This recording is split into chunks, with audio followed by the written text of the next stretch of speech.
Okay, gang, next update here. We've put in the bridges. I've stopped the trains because the noise is just a little too much. Can't hear my lovely voice.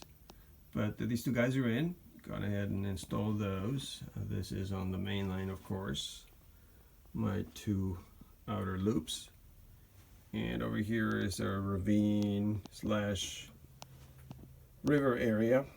This is sea level here, high tide, and this gives us good access to our light switch over there and electrical connection as per the missus.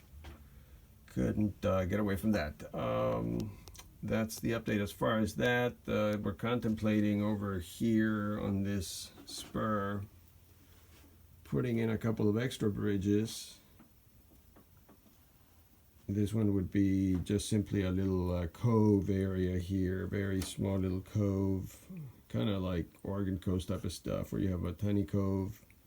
Again, this is sea level.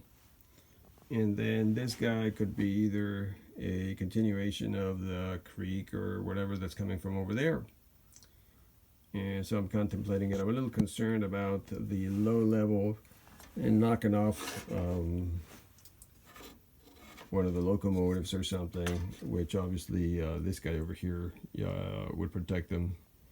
So I'm not really sure, but I guess I could knock him off any event here. It's just that obviously this will have walls around it, especially on this side. So on the seaside here will be a cliff with little rocks or something, so you won't be able to knock it down. But I don't know. I'll give it some thought.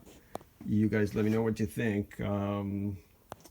After that, we're looking at some kind of little fishing village or something with little shacks and small boats here, and then probably some kind of industry here next to the waterway access, and over here a little industrial port, maybe a basin with some. I got a couple of Marklin cranes that I'll put up here, and that's kind of where we're at.